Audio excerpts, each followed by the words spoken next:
Good morning from Hollywood, California, and we have our Capri Suns for breakfast.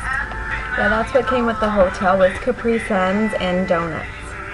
And I'm pretty sure when I looked up the hotel, it looked like it had a decent breakfast called, I don't know, Bright Bites, Little Bites, something. It looked like breakfast, you know, like some kind of eggs and some other choice besides donuts. The last place we were at had pastries and orange juice and coffee, and that's just pathetic, I think, you know. Before that, we had some pretty nice hotels with, you know, a real breakfast with waffles and cereal. I mean, at least cereal and fruit is fine with me. Yogurt, something, you know, not just donuts and Capri Suns is like the silliest thing I've ever heard of. Anyway, if you can hear the music in the background, it's John Lennon. Yesterday, October 8th, was his birthday, and I knew that when I booked my vacation. I was like, cool, I'm going to be on vacation when it's John Lennon's birthday. What's really cool is yesterday, on John Lennon's birthday, we were checking out the Hollywood Walk of Fame, and we were able to find John's star and Ringo's star and George Harrison's star, and we took a picture with George's star and Ringo's star. But this guy was polishing John Lennon's star, and he seemed like really into it. Not like, you know, he was hired to do it. It was like he was on a mission, and it was almost like that was his star, you know. So we're kind of waiting and take our pictures by the other stars, and then we get to that one, and I could tell he wasn't going anywhere. He wasn't going to give up polishing that star. He wasn't going to let us do anything with it. So I just kind of took a picture of him polishing the star, and we walked on. And at the time, I forgot that it was John Lennon's birthday. Later, you know, when we were at Hard Rock Cafe looking at Beatles stuff, a lady reminded me today's John Lennon's birthday.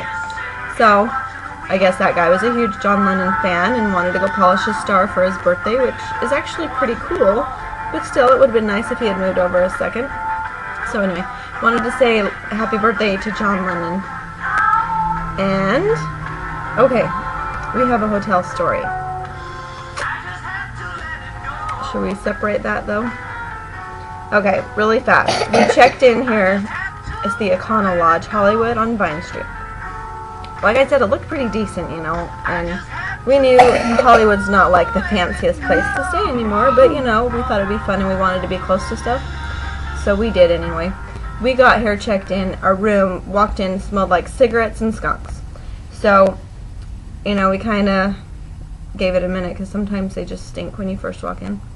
Then I noticed like something in the microwave, and it looked kind of creepy. It was, I noticed it was a corn on the cob, but you know, it looked really creepy because the way it had been eating, I don't know, just seeing it in the microwave was like, what is that? Almost like, I don't know, maybe a weird bone or something, but we open it, it's like a whole plate of KFC stuff. So we go and complain. Well, first of all, I had called the lady on the phone. I had rearranged some stuff, and we extended our hotel in Anaheim, and I forgot to let Hollywood know we were going to be a day late. So I had to call, make sure we still had a room for last night, and let her know what happened. And, you know, right away when she answered the phone, she wasn't friendly. Told her what happened, and she was kind of like, you know, okay, well, I'm going to have to, you know, I can't just add on to a reservation with a no-show, so I'm going to have to redo the reservation. And it's like, okay, that's fine. You know, I didn't expect much, because I knew they could charge me for not showing up. So, yeah, she wasn't friendly at all, but she changed it for us. We got here, and there was an older man here, and he was decent. So he gave us our keys, and then we checked in and found the room was not cool. So we go and tell her, you know, the room stinks, and there's food in the microwave. And she says, well, I don't know why they'd be smoking in the room. It's a non-smoking room. Okay, well, I don't know either, but, you know, it smells like cigarette smoke. It's whatever. Okay. So she, you know, we ask if we can change rooms. She hands out, you know, holds out her hand for my key. Put the key in the little thing. And she gets us some other keys, throws them down, mumbles, well, it's blah, blah, blah, blah, blah. Room, da, da, da, da, da. Up there, no. Okay, sure. So you know, we've got a new room. So we go and, I don't know, we did something. We came back, check out the room. And we, you know, we've got our keys, and my husband says, okay, so where's the room? And I said, oh, didn't you hear her crystal clear instructions? So we head up the stairs, and she's like, she's at the top of the stairs, she's like looming at the top of the stairs, just looking down at us, like, pretty much like a vulture, just glaring down at us. Like an old woman in a horror movie. Yeah, John says, like an old woman in a horror movie. So I walk up the stairs and don't even make eye contact with her, just walk up, and she stays at the top of the stairs.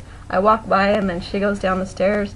We come in the room, and I just burst out laughing at the door, like, oh my gosh. And then later we saw her, and I asked her about the internet, and she was a little bit more calmed down. But then again this morning, we go downstairs to figure out this lovely breakfast, and she sees us, walks out the lobby door, doesn't say good morning or anything, doesn't explain the breakfast. Said morning, though. Who said good morning? I did. I said morning to her. John said good morning to her, and she just, I don't know, I think she mumbled something as she walked past us. Oh, but one other thing is, after she went on and on about, I don't know why the room wouldn't smell like smoke, we see her smoking, like right outside the lobby. So I'd imagine she's going around checking the rooms, smoking or whatever, so. The room we're in now has a bunch of cigarette burns. Yeah, the room we're in now got some cigarette burns and stuff, and it smells a little bit better, but it smells like musty old hotel. Yeah, hurry. That guy was posing outside. Go ahead. I already said, but you tell him. The guy was posing John's star because it was his birthday.